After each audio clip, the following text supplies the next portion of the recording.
अब ताजमहल विवादों के घेरे में है और विवाद की वजह है ताजमहल के लगभग वो 20 कमरे जिनमें माना जा रहा है कि उसमें शिव मूर्तियां हैं। ये ऐसा भी कहा जा रहा है इतिहासकारों के नज़रिए से कि ये राजा मानसिंह का पैलेस होता था।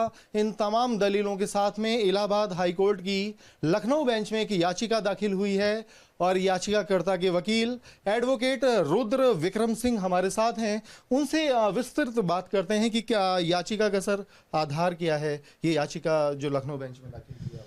देखिए, इसके एक नहीं अनेक आधार हैं। मैं अगर आपको बताऊं तो यहाँ पे जो 20 से ज़्यादा कमरे हैं ताजमहल के, जो अनिश्चित काल से अनिश्चित काल तक के लिए बंद हैं।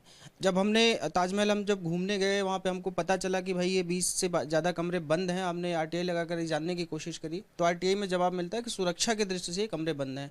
हमने पर्यटन विभाग, कल्चरल मिनिस्टर सबको लिखा कि भाई ये क्यों बंद हैं ये कमरे, कम से कम ये जानकारी दी जाए। कोई जानकारी हमें नहीं दी गई। सर, ये कवायद कब से चल रही थी, कब ये आरटीआई लगी, जब इस तरह के जवाब आए कि सुरक्षा कारणों से? ये देखिए, हमारी जो कवायद चल रही थी वो सन 2020 से चल रही थी। उसके पहले भी कुछ लोगों ने ये जानने की कोशिश करी थी, जिसमें 2017 में सेंट्रल इंफॉर्मेशन कमीशन ने भारत सरकार को ये डायरेक्ट किया था कि आप ये जो कंट्रोवर्सी है, जो कमरों का रहस्य है, इसको आप लोगों के सामने रखिए। हालांकि उस पर भारत सरकार का कोई जवाब नहीं आया था। जी बिल्कुल। अब जब सबसे बड़ी एजेंसी ने कहा कि जो भी सच्चाई है वो लोगों के सामने आनी चाहिए, और जब जवाब नहीं आया तो क्या यही वजह है कि आप हाई कोर्ट का रुख कर रहे हैं? बिल्कुल। देखिए, अगर हमारा जो संविधान का सिस्टम है कि अगर एग्जीक्यूटिव और जो लेजिस्लेटिव है वो काम नहीं कर रही है, गलत ढंग से काम कर रही है, तो जुडिशरी लास्ट ऑप्शन बचता है। तो हमारे पास ये लास्ट ऑप्शन था कि जुडिशरी के पास जाने का। हाई कोर्ट, माननीय हाई कोर्ट में हम गए हैं। हमने ये मांग, सिर्फ यही मांग करी। और दूसरा देखिए, एक सबसे महत्वपूर्ण वजह जो मैं आपको बताता हूँ कि जो आज आप देख रहे होंगे भारत में बहुत सारे विवादों की वजह, जो आपसी भाईचारे का विवाद की वजह, एक बहुत बड़ा वजह ताजमहल भी था। अभी कुछ दिनों पहले आपने देखा होगा कि परमहंस महाराज जी वहाँ जाके उन्होंने बोला कि ताजमहल के पश्चिमी गेट पर शिव जी का मंदिर है, मुझे दर्शन करना है, मुझे अंदर जाना है, मैं भगवा पहना इसलिए मुझे अंदर नहीं जाने दिया जाए। उससे बड़ी कंट्रोवर्सी क्रिएट हुई। तो मैं चाहता हूँ कि ये कंट्रोवर्सी को विराम दिया जाए और इन सारे कंट्रोवर्सीज जो इस तरीके के मामले हैं, इन सब का जो रहस्य है, जो गलत इतिहास हम लोगों के ऊपर थोपा गया है, उन रहस्यों पर से पर्दा उठे। सर, आप गलत इतिहास की बात कर रहे हैं।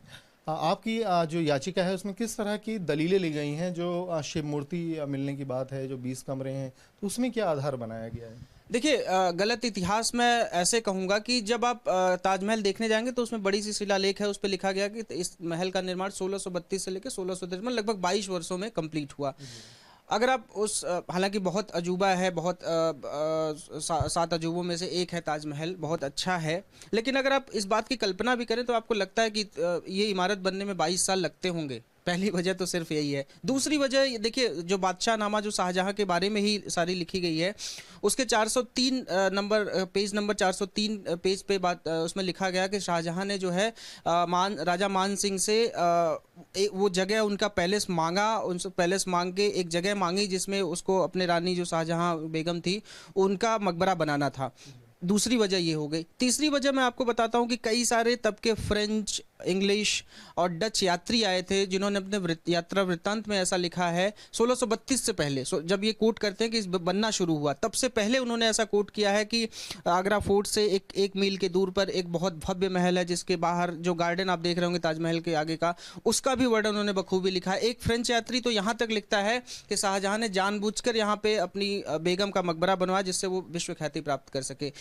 तीसरी सबसे एक और चौथी वजह मैं आपको बताता हूं कि एक अध्ययन हुआ था। जब एक अध्ययन होता है, कार्बन माध्यम से एक अध्ययन होता है कि किसी बिल्डिंग की आयु क्या है। उस बिल्डिंग के जब अमेरिका के प्रोफेसर हैं, उन्होंने जब अध्ययन किया तो ये पता चला कि लगभग ये इमारत 650 वर्ष पुरानी होगी। लेकिन अगर हम माने, इतिहासकारों की माने, जिन लोगों ने हमें इतिहास दिया, मैं कहूँगा इतिहास दिया उन्होंने बनाकर, उन इतिहासकारों की माने तो मुश्किल से 300-350 वर्ष पुराना ऐसा ताजमहल होगा। लेकिन अगर उस उम्र की बात करें, जो कार्बन पद्धति सबसे ऑथेंटिक पद्धति होती है, उस पद्धति के माध्यम से इसकी उम्र 650 वर्ष पूर्व होती है, जो कि कुछ इतिहासकार ऐसा लिखते हैं कि राजा परमाद्री का ये महल था। उसके बाद जब वो शाहजहां ने टेक ओवर किया था, तब उस पर राजा मानसिंह का कब्जा था, राजा मानसिंह पैलेस था वो।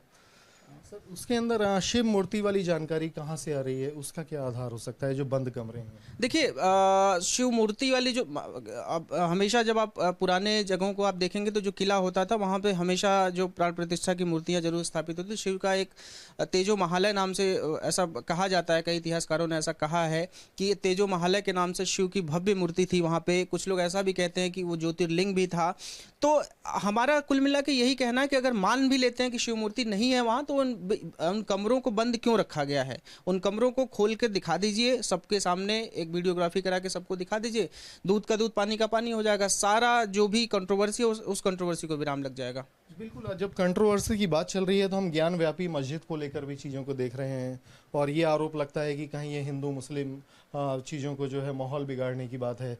आपकी जो याचिका है उसको लेकर इस संबंध में आप क्या कहेंगे? देखिए, मैं आपको याचिका अगर मैं आपको आपके पास पहुंची होगी या मैं लोगों तक अगर मैं उसको दिखाऊं, तो पहली लाइन मैंने जो याचिका में शुरू करी है कि we want to maintain peace and harmony in the country. हम लोग शांति स्थापित करना चाहते हैं। हम नहीं चाहते हैं कि ये जिस तरीके की कंट्रोवर्सी हर रोज़ हिंदू मुस्लिम में होती है। महाराज जी एक जाके कहते हैं कि यहाँ पे शिव की मूर्ति है, मुझे भगवा पहन के मैं जा रहा था इसलिए मुझे अंदर नहीं जाने दिया गया। तो इस तरीके की कंट्रोवर्सीज को विराम देने का समय आ गया। लगभग 75 वर्ष हो गए आज़ादी के, और हम अभी भी इस तरह की कंट्रोवर्सीज में लगे हुए हैं। तो क्यों ना इन कंट्रोवर्सी को एक बहुत ज़्यादा समय नहीं लगेगा। अगर आर्कोलॉजी सर्वे ऑफ इंडिया इसमें सर्वे करना चाहे या फिर उसमें काम करना चाहे, लोगों को दिखाना चाहे, मुश्किल से 2-3 महीने का समय लगेगा इसमें सारी कार्रवाई पूरी करने में। तो इतने बड़े इशू को, इतने छोटे से इशू को इतना लंबा क्यों खींचा जा रहा है? तो मैं सिर्फ और सिर्फ यही चाहता हूं कि देश में अमन चैन स्थापित हो। जो कंट्रोवर्सी है दो समूहों के बीच में, अगर देश की 100 करोड़ आबादी ऐसा मानती है, ऐसा चाहती है, तो उसको भाई लोकतंत्र में उसको जानने का अधिकार है कि उसमें क्या है उन कमरों के अंदर। शुक्रिया हमसे बात करने के लिए। एडवोकेट रुद्र विक्रम, जिनका कहना है कि जो इतिहास के कुछ तथ्य हैं और जो वैज्ञानिक तथ्य हैं उनमें कहीं ना कहीं विरोधाभास है, और इनकी याचिका कहती है कि उन तथ्यों की जांच होनी चाहिए। वीडियो जर्नलिस्ट मुकेश झा के साथ अवनीश चौधरी, न्यूज़ नेशन दिल्ली।